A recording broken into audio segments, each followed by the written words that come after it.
ఇంటికి వేద్దాం అనుకున్నా స్టేట్లో. అమ్మ కూర్చో.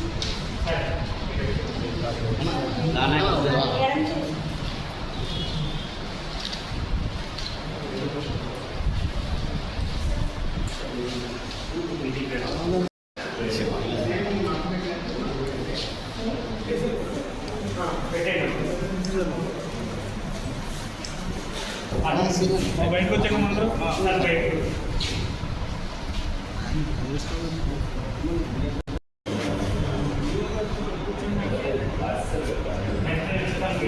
బయటకు వచ్చి ఆమె కూడా గురుగారు ఒకసారి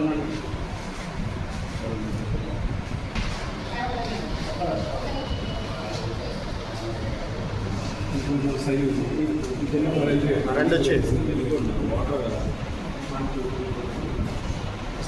రెండు వచ్చేది కొంచెం వచ్చేయండి బయటకు హలో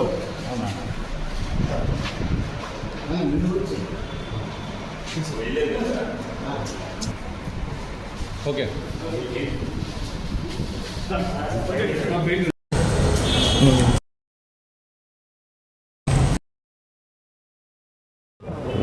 మరి ఏదైతే ఇవాళ ఉభయ గోదావరి జిల్లాల పట్టభద్రుల ఎన్నికలు జరుగుతున్నాయో అందులో భాగంగా మరి ఏలూరు నియోజకవర్గంలో నా ఓటుని ఎర్లీ అవర్స్లో వేయడం జరిగింది. ఎందుకంటే బాధ్యతాయుతంగా ప్రతి ఒక్కరు కూడా విజ్ఞానవంతులు అందరూ కూడా ఉండాలన్న ఉద్దేశంతో మరి ఓటు హక్కు ప్రతి ఒక్కరు కూడా వినియోగించుకోవాలన్న ఉద్దేశంతో ఎర్లీ అవర్స్లోనే వేశాను. ప్రతి ఒక్కరు ఏదైతే మొన్న 4 నెలల క్రితం ఓటు రాయించుకున్నారో పట్టభద్రులైన వాళ్ళందరూ కూడా బాధ్యతాయుతంగా ఈ సమాజానికి ఒక సందేశం ఇవ్వడానికి ప్రతి ఒక్కరు కూడా ఓటింగ్లో పాల్గొనాలని చెప్పి అందరినీ కూడా కోరుకోవడం జరుగుతుంది. ఎందుకనంటే లోగడ ప్రభుత్వంలో ఏదైతే ఉన్నాయో ఓటింగ్ జరిగినప్పుడు 70% అందులో పోలింగ్ అయినాయి. అందులో విద్యావంతులు కాకుండా ఏదైతే ఉన్నారో చదువుకోని వాళ్ళు ఎక్కువ మంది వేశారని చెప్పి ఒక సర్వే చెప్పడం జరిగింది.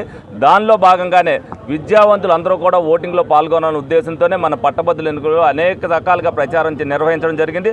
11,000 ఓట్ల దాకా ఏలూరు నియోజకవర్గంలో అందరూ కూడా దాంట్లో రాయించుకోవడం జరిగింది. దాంట్లో 90% ఆఫ్ ది ఓటింగ్ ఇవాళ వెయ్యాలి. ఏదైతే పట్టభద్రులు మాకు కూడా సమాజం పట్ల బాధ్యత ఉంది, మేము ఓటింగ్లో పాల్గొన్నామని నిరూపించాలి అంటే ప్రతి ఒక్కరు కూడా ఓటింగ్లో పాల్గొనాలని చెప్పి అందరినీ కూడా కోరుకోవడం జరుగుతుంది.